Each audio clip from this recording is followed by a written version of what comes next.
সংসদটাও চালাতে হবে আল্লাহর কথা মতো। মক্কার কাফেররা বলতো, নবী আসেন একটু কম্প্রোমাইজ করি। কি কম্প্রোমাইজ?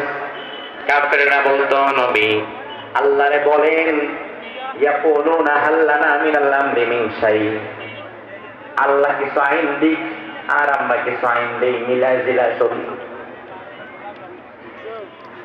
রাসূল আল্লাহকে বলে, আল্লাহ তো মিলাই জিলাই চলতে চাই, কি করব?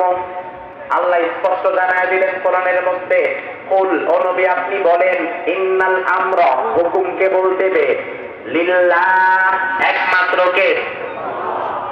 কাফেরদেরকে আপনি জানায় দেন, মামুবাড়ি রাস্তারে না, আল্লাহর জমিনে থাকবা, নিজের মন মতো চলতে পারবা না। যদি ইমানদার হতে চাও তাইলে তোমার সারা জীবনটাই চালাতে হবে কার মতে? এখন আমাদের সমাজে এমন ইমানদারের অভাব নাই যারা মসজিদ আল্লাহর হুকুম মতো চলবে, সমস্যা নাই। মাহফিল আল্লাহর মতো করেন, আল্লাহ যেভাবে বলতেন সেভাবে করেন, সমস্যা নাই। মসজিদ আল্লাহর হুকুম মতো চলবে, এ কথায় সবাই একমত হবে। দেশটাও আল্লাহর হুকুম মতো চালানো লাগবে, আল্লাহর কোরআন দিয়ে পরিচালিত করতে হবে, এ কথার পক্ষে সবাই একমত তখন আর হবে না।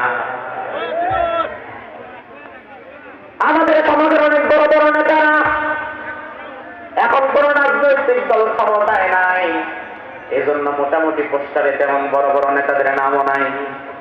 আবার মাহফিলের মঞ্চে বিরাট অমৃতমণি নেতারা দেখাও নাই, কিন্তু নির্বাচনের পরে দেখবেন পোস্টারের মধ্যেও নেতার নাম, মাহফিলের মধ্যেও নেতা, সমস্যা নাই। রাজনৈতিক নেতা থাকবেন, সমস্যা নাই, তিনি জনপ্রতিনিধি।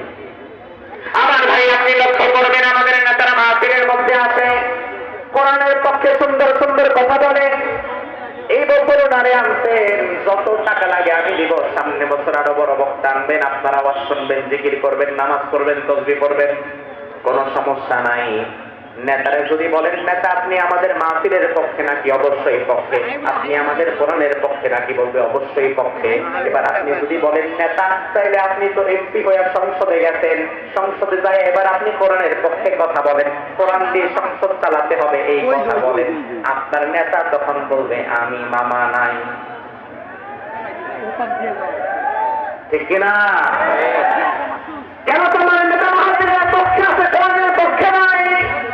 আবার কোরআনের পক্ষে মুখে বললেও কেন কোরআনের বিধানের পক্ষে নাই?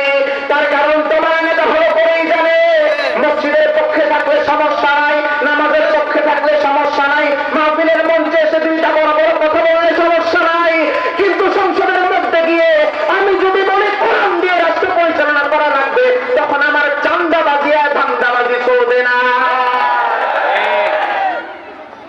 এই জন্য কোরআনের সব মানবে, আবার কিছু মানবে কিছু মানবে না, এমন মানুষ আছে না নাই? আমার ভাইরা সময় কম, শেষ করে দেওয়া লাগবে। একটা বিষয়ের উপরে দীর্ঘ সময় কথা বলার সুযোগ নাই। ঈমান ভাঙার 1 নাম্বার কারণ বলেছিলাম কুফর, অস্বীকার।